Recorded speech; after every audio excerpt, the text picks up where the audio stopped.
He's the current chair of Marin Clean Energy, San Rafael City Council member, attorney in private practice, and supervisor-elect, as you know, for District 1.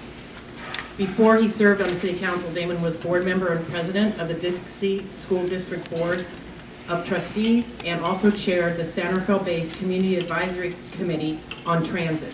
He currently serves on the board of the YMCA of Marin, and he served as Supervising Deputy Attorney General for the state of California, prosecuting the energy companies that gouged our state during the last California energy crisis. Welcome, Damon.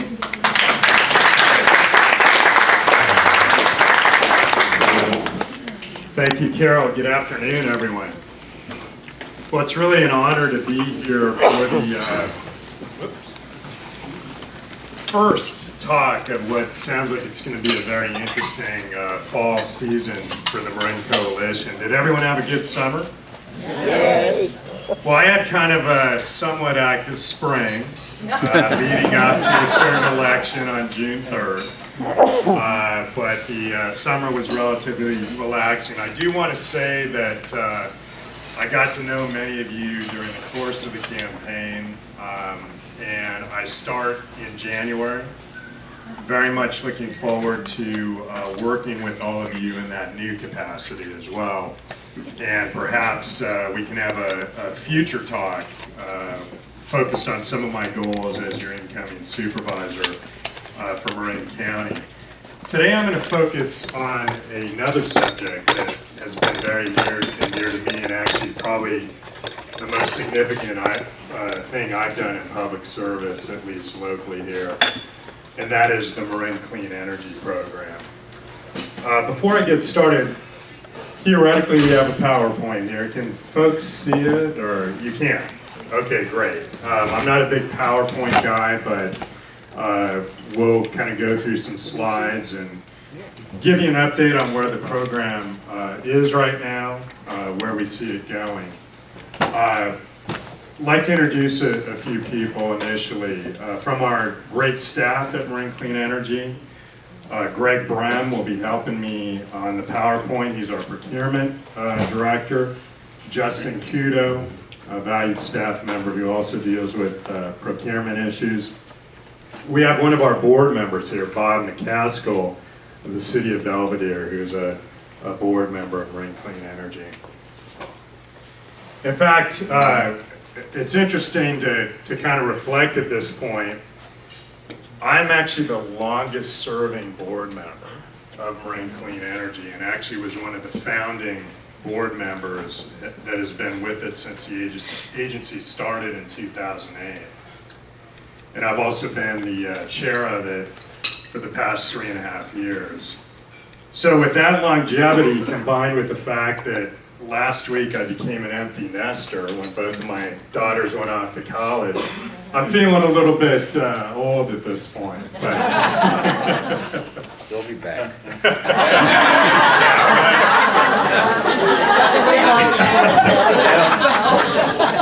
Thank you, Dad. How right you are. The more local one has already come back to me than mine. So. But it is interesting. I'll note quickly how life turns out. As Carol mentioned, I was with the California Attorney General's office for a number of years. And about 10 years ago, I was one of the leaders of the Energy Task Force. We did the Enron investigation. We went after the out-of-state power generators that ripped off our state, got billions of dollars back.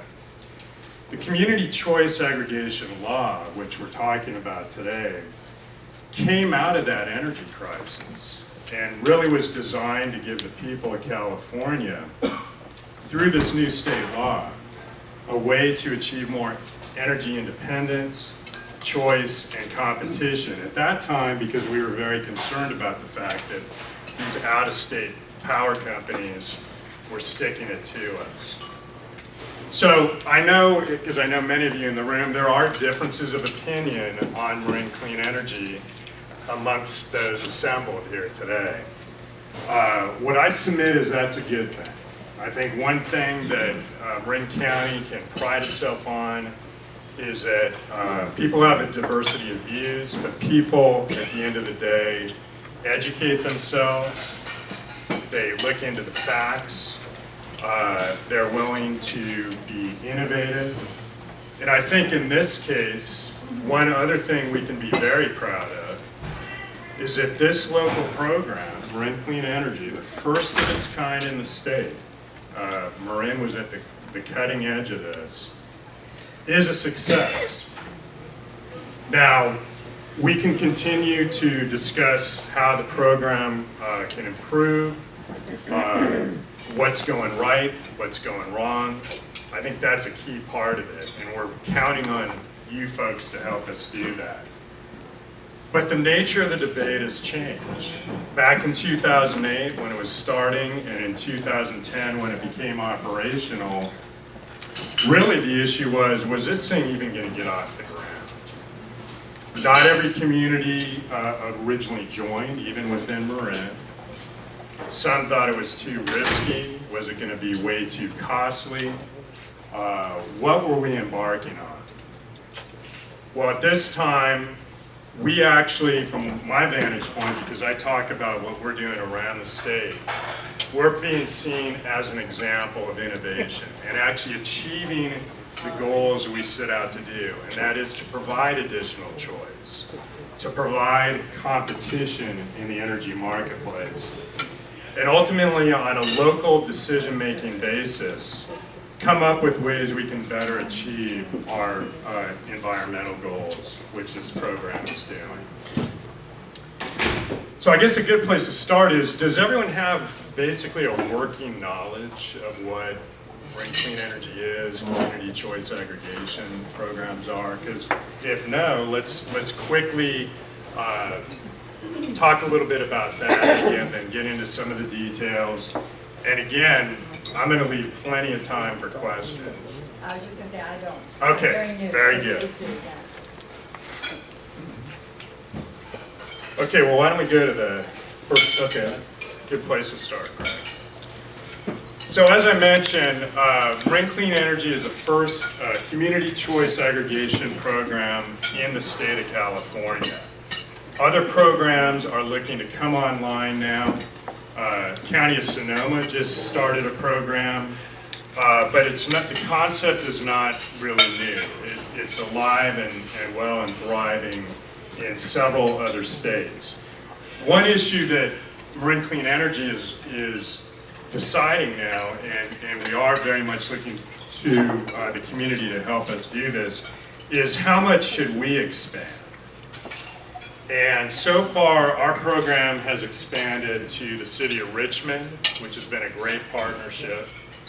And more recently, the county of Napa joined, as well as the city of San Pablo. Our philosophy is to look at opportunities for measured growth that makes sense in terms of prices we can charge our customers, energy procurement, and achieving our other goals. So Greg, yes, thank you. In a nutshell, what the program is we're all familiar with our private utilities, right, PG&E. And the standard investor-owned utility model is that PG&E, or whatever other utility it is, does the energy procurement, distribution, transmission, billing, repairs, you name it, everything in one shot. At the other end of the equation, we also have examples, well known, of pure municipal utilities. Sacramento has one, LA has one, where basically the government replicates all those functions in one package.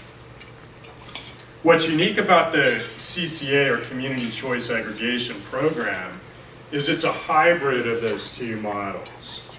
Again, in order to create that local control, what the legislature decided is that under this program, a municipal entity, if a community so decides to participate in the program, and that's by vote of the people in the cities and counties that want to participate, join together, and they can purchase or produce energy for their customers. Transmission, distribution, billing, and repair still goes through the private utility, PG&E. And then the energy, on a hybrid basis goes to the customer. It's a bit of a forced marriage.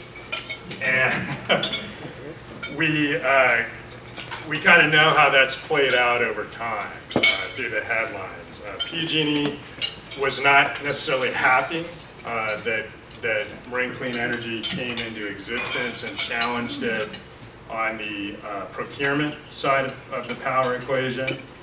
There have been some notable fights. Even recently, there was some legislation that would have in effect really made these programs more difficult, which was defeated.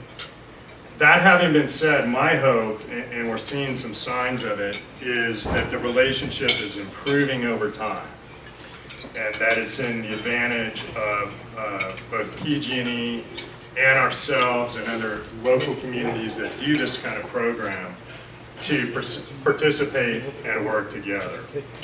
That having been said, we really are a utility now, and that involves all the other things that a utility has to deal with: regulatory issues, customer service issues, and those are things that I feel we're at a good point on now and continuing to try to get better. So I mentioned some of this before. Formed in 2008, we've now had a track record of operation for a little over 4 years. We're currently serving 125,000 customers in Richmond and Marin. And so far, what we're finding is only about 20 to 25% of the possible customer base opts out. So most people stay with this program, and that's trending even better over time. For example, in Richmond, the opt-out numbers are even slightly lower because of the greater track record. Bottom line is we're looking to improve the environment, and we reduced about 131 million pounds of greenhouse gases during our existence. I wanted to show you guys one thing and just almost confirm that you've been getting this in the mail. It's a postcard.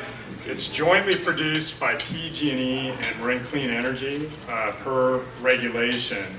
It gives a side-by-side comparison of prices, power content, and where the power comes from, and also greenhouse gas emissions. And it's kind of a scorecard in the interest of transparency. So this goes out every year now. It's something we advocated for and is now happening. Also, never hurts to look at the bottom line. Marin Clean Energy is saving customers about $5.9 million annually now, and that's something we'll talk a little bit more about as well.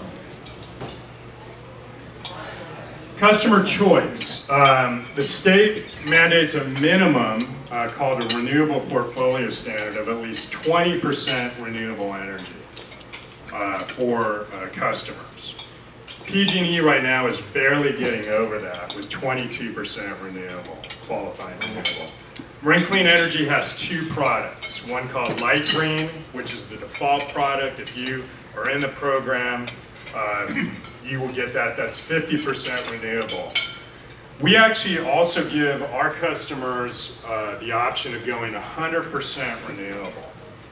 And that has been an option that has been very appealing to customers here in Marin. One other new program that's coming on the grid, and I just wanted to flag it particularly for you guys, is what we're calling a Soul Shares project.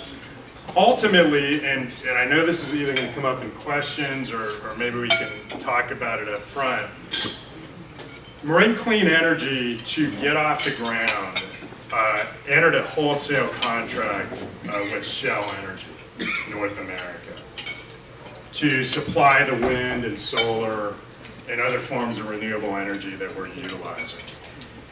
It has always been viewed as a means to an end.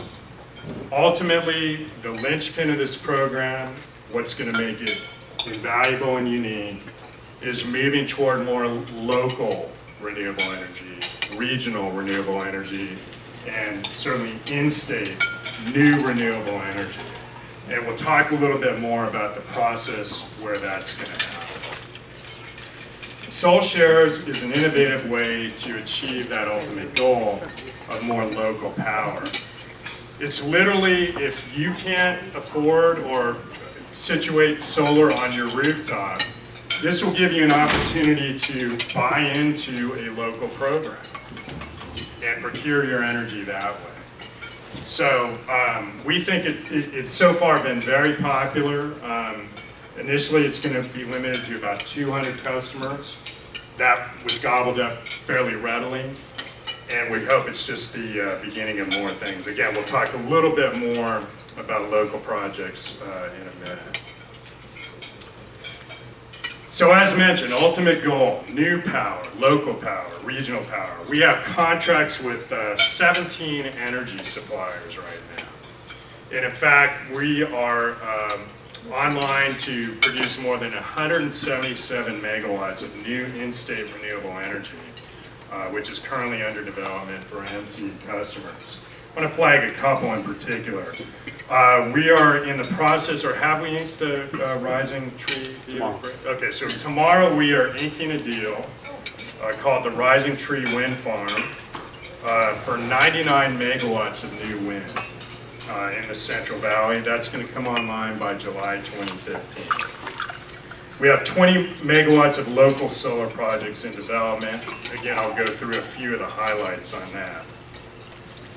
Put in perspective, this new power is enough clean energy to power approximately 85,000 homes per year. That's a full 50% of our customer base.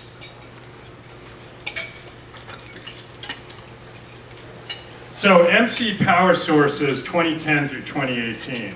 Again, the main purpose of this slide is to indicate where we see the trend line going on how we're procuring energy. The blue line is our Shell Energy North America contract. That's steadily going down. In fact, one of the key things about the contract we negotiated with Shell is that we could substitute power out as we develop it locally and regionally and not get penalized. So we've been doing that over time. And in fact, we are slated to end our relationship with Shell Energy completely by the year 2017. Concurrently with that, our other sources of generation will be increasing. So next slide is just kind of a pie chart indicating really the varied power sources that we have, and it's all over the map right now. We really are open to exploring a number of different renewable energy power sources.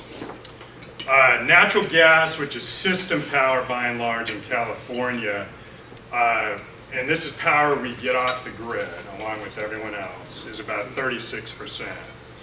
But beyond that, we are really making strides in wind production, as I mentioned a minute ago. We have some interesting solar projects coming online, which I'll touch on in a second. We are focused on energy efficiency, which is a key part of the equation in reducing greenhouse gases and saving folks money. NEM is net energy metering. I'll touch on that in a minute. Very innovative program we're doing. And we're also looking at, we currently have some, and always in the market for more, geothermal, for example. We inked a deal with the geysers up in Sonoma County, which has worked out very well for us. And biomass and landfill gas projects as well. Not surprisingly, one of the huge issues is how much does this cost the customer? And again, this is one of those initial worries about the program. What we're finding, though, is that Marin Clean Energy's prices are now actually lower than PG&E's on both the residential and commercial side. Just to put that into context as well, our customers actually have to pay what's called an exit fee to PG&E, by participating in our program. The idea being that PG&E had certain assets that it went out and got with an expected customer base. They're leaving. This fee should decrease over time, but it's there. That having been said, even if you factor in the PG&E exit fee, right now for the average customer, with the 50% renewable energy content, they're paying less than a PG&E customer for energy. Deep Green is a premium of about $5 a month. Not bad. And what I also did here, just to put it in perspective, is the local solar column represents that Soul Shares program I was telling you guys about. There is a premium for that. That's pure local solar, so we're dealing with land use issues, permitting issues, associated costs. It's more, but again, I think we're confident, and from what we're seeing so far, there is going to be a market for that kind of local project going forward. Commercial costs, it's even more dramatic. And that's why a lot of our local businesses have decided to participate, and frankly, even some that initially balked a little bit are rejoining the program because of the difference in cost. Average commercial customer, light green, can save about $10 a month, again, even with that exit fee factored in. And the deep green customer, again, is only about $5 more a month. Wanted to quickly just alert you guys to, we also are moving very aggressively into the energy efficiency space. And in fact, Marin Clean Energy got about $4.1 million in energy efficiency dollars funded through the public purpose charge that all of us pay on our utility bill. Right now, just to get off the ground, we are focused on multifamily dwellings as well as small commercial, and we're hoping to expand the program beyond that. But what we're doing is no-cost energy assessments for multifamily properties, small businesses, offering cash rebates, which generally about $500 toward installation. No cost direct installs for multifamily tenant units. And again, another innovative program, on-bill financing loans, meaning if you make the commitment as a household to doing energy efficiency, you can actually finance the improvements through your utility bill. We have a participating bank that will front the money, do the loan underwriting, and then basically you just repay it back off your bill. So a good financing option. So I mentioned one of our issues, and again, we're proceeding cautiously. We want to make sure it makes sense, is expansion. And so far, City of Richmond and then our soon-to-be partners, County of Napa, really look like they provide a great opportunity for solar on the ground. In addition to that, what we offer is what's called a net energy metering program. If you have solar on your rooftop and you overproduce more solar than you need for your own consumption, we will actually pay you at retail for the difference. So in effect, everyone in the community becomes a power producer for the local program. Currently, that's a competitive advantage for us. It goes beyond just zeroing out your bill, which the utility does.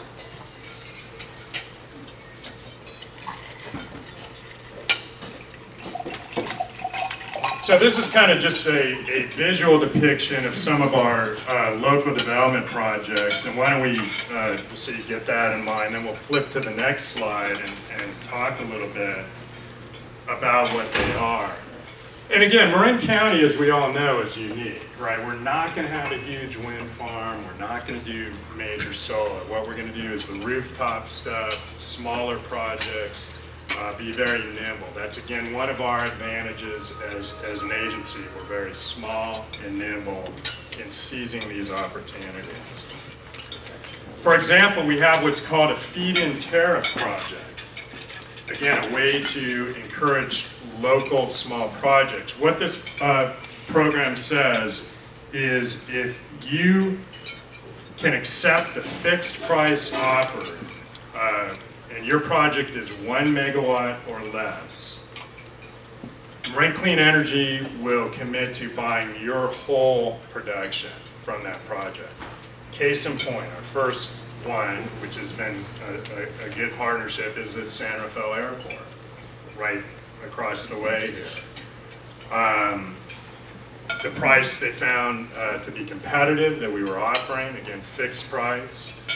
They had the wherewithal to put that amount of solar on their roof, and we're now buying all that power from them. Additionally, we're going to do a 1 megawatt carport shade structure at the Buck Institute.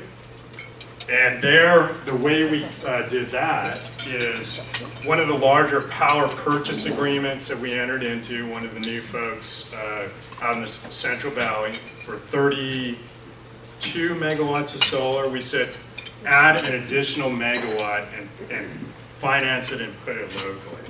So working with the community, we came up with the Buck Center parking shade structure. So that should be coming soon.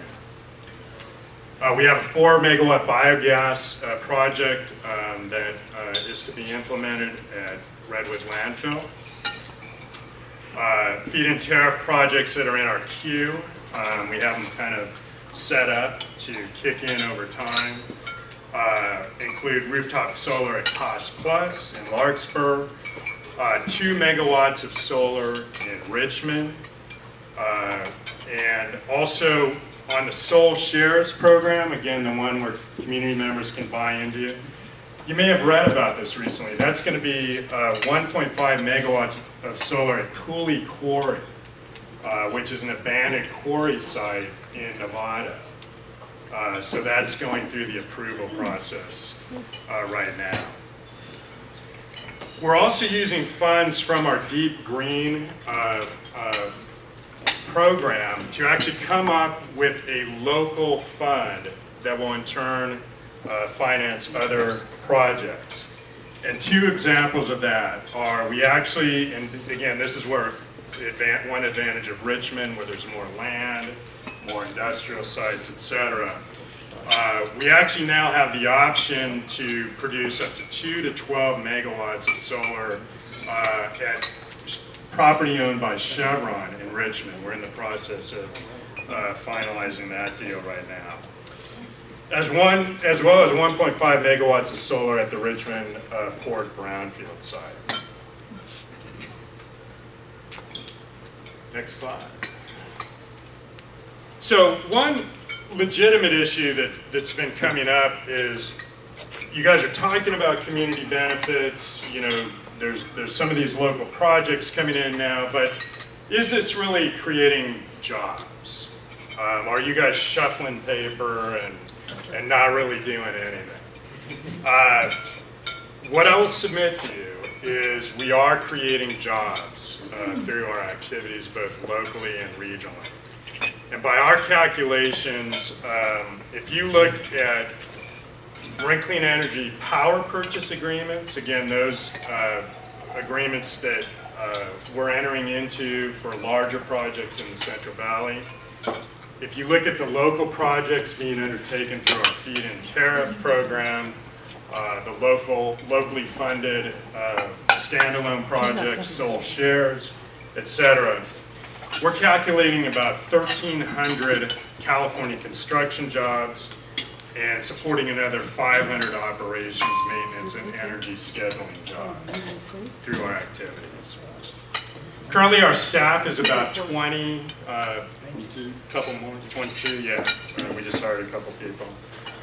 We have 54 service vendors, On the local level, particularly through our energy efficiency programs, we're also doing helping to facilitate apprenticeship programs through the Rising Sun Energy Center over in Richmond Build, Marin City Community Development District. It's those kind of community partnerships that we're really looking to foster by doing these programs. And again, just an example on the regional level, one of our Central Valley projects, again, completely new, is called RE Kansas, even though it's in the Central Valley, for 20 megawatts. And that alone will create more than 300 California jobs through that contract. That was one of our first power purchase agreements. It's given us a real opportunity to kind of see what is required to get these things going, trial and error. And the good news is it looks like we're going to be able to expedite the timeline, and this will come online by about January 2015. So at this point, I want to leave plenty of time for questions, but again, it really has been a pleasure to be involved in this kind of program. I think right now I can unequivocally say this program is a success. We are meeting our budget. We are well on our way, and in fact have taken significant steps towards starting to achieve our ultimate goals, and that is really more local and renewable, local and regional production. It has been a way for Marin to achieve some of its long-standing, heartfelt environmental goals, acting locally on some of the biggest issues facing our communities like climate change. And we're doing it in a way where it's competitively priced. So I think we can all be proud of that. And again, at the same time, we are counting on you guys to continue to ask the right questions. How are we doing? How can we do better? But it hasn't gone without us. Again, I have the opportunity to travel up and down this state on behalf of Marin Clean Energy, and people are really taking note of what we're doing and how they can do some of the same things. So with that, I'll stop and be happy to take any questions. Thank you, Damon. Here's how we do the Q&A from the audience. I will hand you the mic. I'm going to start on this side of the room, go to the middle, and then go to the other side. We have exactly 25 minutes, and I'd like you to keep your questions very short and to the point so that we have a lot of time, enough time for everybody that wants to ask a question, so we can be fair to everybody that has a question for Damon.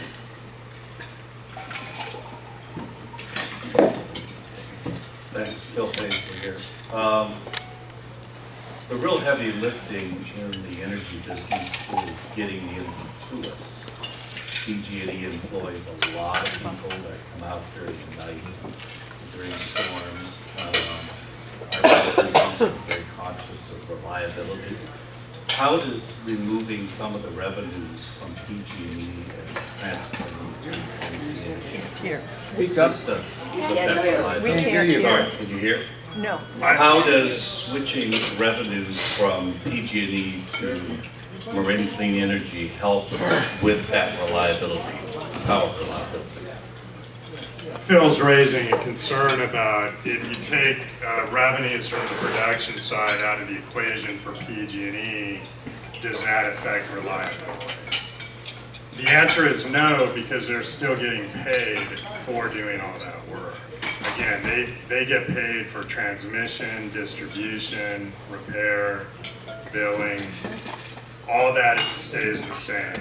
The only difference is we're procuring or producing instead of PG&E for our customers. So they still get paid to do those things. And I'll add, because again, that goes back to the jobs issue. No jobs are lost for those who, which is most of PG&E's workforce, in performing those functions. So that would be my answer to that question.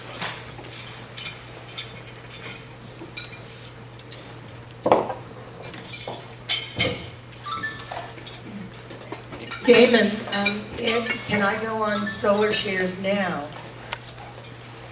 I think Is it operational? you can express interest, Laura. I think you can, Justin, why don't you correct me if I'm wrong, but we are accepting interest in that program. Is that right? That's correct, but it's not built yet. So. It's definitely not built yet. We're looking at the Cooley Quarry site in Nevada, so that's in process right now. So when I pay a higher electric bill, I want to make sure I'm just getting all of the solar, obviously. Right. That's one thing. The other thing is there any kind of return, being that it's called a share, is any return on the shares, like an investment? No, really what it is denoting your share of that supply. It's not like a So you dividend. pay a higher cost for To- the satisfaction of having local solar. Exactly, Okay, thanks. yes.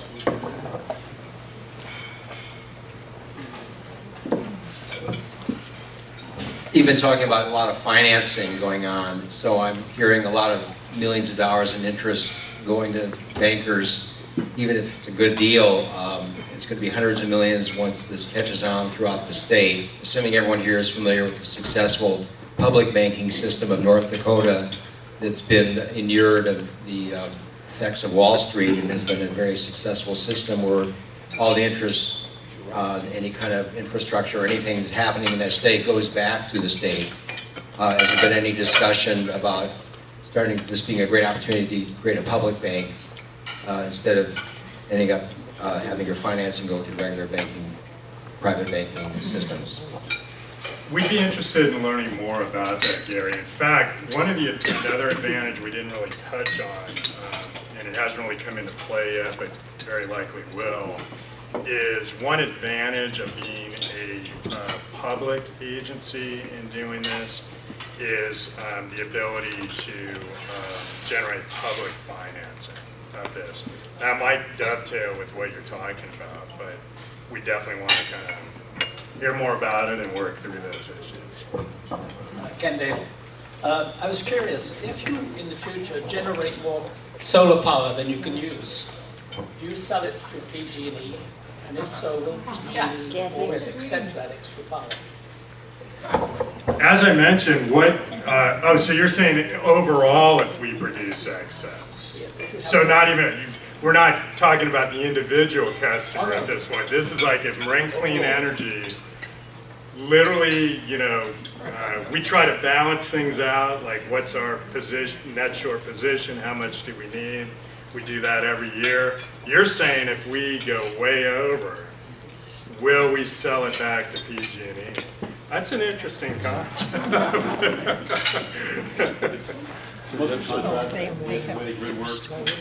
don't we give Greg, our procurement manager, the mic for a sec? Yeah, just a little background on the grid. Basically, all these contracts, whether they're PG&E's and ours, all the generation is fed to the grid, and it's sold to the grid. It's not PG&E per se. So even PG&E's contracts, our contracts, it's all sold into the grid, and then you charge and you take it out. And the grid will accept The it? grid is made to accept it, and solar is one of the first ones that they call on a loading order. So that's one of the first ones that it's accepted. Very good question. I noticed that Solyndra and all these big solar companies, many of them are folding. And I noticed 5% only comes from solar so far from Marin Clean Energy, right? Right. Solar power is intermittent, it's not that reliable. What is the future of solar? I don't see a big future for it. Well, it's not even just intermittent, it's actually what's called peak, because it's only certain amount, or times of the day that it can get produced. Wind, for example, is intermittent, and then things like biogas are base load. My sense is there's a good future for solar, notwithstanding the well-recognized failures that have occurred for a variety of reasons. I think particularly in communities like Marin, again, where we're not going to have the big wind farm, we are going to rely to a significant degree on solar. As part of the mix, though, you can't rely exclusively on solar for the very reason that you stated. Yeah, hi, Eleanor. Talking about solar, how does the organization go about picking different sites? Because, for instance, it seems to me the schools, all of Vintage Oaks with the parking, the park and ride places could all have covers and be solar. And solar, from what I understand, the panels, the cost is decreasing. So how do you go about getting Vintage Oaks and maybe even Nordstrom, whatever, the Village, and those areas to put solar on? So our philosophy so far has been to offer programs which we feel are inviting and competitive to spurring local projects. So through the feed-in tariff program, for example, what we're looking to do, and so far so good, but perhaps even more, is get potential local projects to queue up. I can't say that we've necessarily gone out pounding the bushes for that. The good news is there's a lot of interest out there right now to do these kind of programs. So then you go through a whole process, right, with community involvement. Does the site make sense? Will it get permitted? And that's where we really want to be a community partner. But I would say our main way we're doing that now is incentivizing local projects to want to approach us and get in the queue, so to speak. Hi, Damon. Hey. Thanks for being here. Couple of questions. One is, there's a lot of curiosity about how we get the other municipalities invited to join us. So can you share with us how you came about the criteria for Richmond, which is a large district? Yes. Very old infrastructure, and all of those factors, and does that get incorporated into their fees? And Napa feels a little bit more like us, and maybe an easier partner in the long run. So are they invited, or do they come voluntarily? And then lastly, to put in the back of your head, Indian Valley campus is sitting on 300 acres that's not used. And I'm thinking a solar farm there would be fabulous. And maybe there could be some discussions about that. Yeah. Thank you. So in our experience, other communities have been approaching us. And it happens all the time. Usually what we say is we'd be happy just to share information with you. To our way of thinking, it's all to the good if overall, some of these programs get online to achieve the goals we've talked about. If someone expresses an interest in joining, there's a rigorous process that happens. We actually have set criteria that have been board approved that we engage in an analysis in the first instance of would this community coming online help Marin Clean Energy achieve its goals? Meaning, will it potentially help us in developing additional local projects? Will it result in a net decrease in costs to our customers? Will our other goals be achieved? The city of Richmond met those criteria, and I will say it has been a good partnership so far. for the very reason that we don't have, let's say, a lot of excess land, relatively speaking, that would be subject to building a project. Richmond does. Through our forecasting of how the additional customer base, procurement activities, et cetera, play out, we can actually determine, will this save our customers money? And in each instance where we have inked the dotted line with the new community, that has been the case. So to answer your question, it's a rigorous process. It has to achieve our goals. The other community then votes. Okay, does it make sense for us to join Marin Clean Energy? And what'll be interesting, kind of some additional issues that we're going to continue to sort out is how big do we want our board, right? Does each new participating jurisdiction get a seat on the board? So far, we've said yes. At some point, can you envision a situation where the board gets too big? That's one of the factors as well. So in addition to bottom line, achieving supply goals, you also have governance. Ultimately, what do we want this program to look like? Do we want to be a big utility? You know, that's a philosophical issue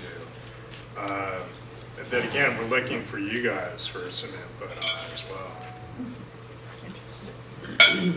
You know, given the fact that this is an unusual mic, given the fact that the Marin Clean Energy came into existence by what I consider would be a sleight of hand, using the compulsion of the government and people not actually freely volunteering as private consumers and citizens, freely volunteering themselves. They were volunteered in by legislative fiat. And you are now on the Board of Supervisors and have a particular power now through your vote on the Board of Supervisors, which brings to my mind immediately a sense that your position with Marin Clean Energy represents to me a very severe conflict of interest. And particularly given all of the contracts, the large amount of financing that's going on, and all the privileges and connections that are associated with this kind of flow of cash. And I would like to see how you view this, and I would particularly like to ask you that if you're going to be on the Board of Supervisors, that you resign yourself from being the chairman of MEA so that you can more neutrally represent the people of this county with regard to their governance, as it were. Interesting. So, believe it or not, Clayton, you're on to something, but for the wrong reason.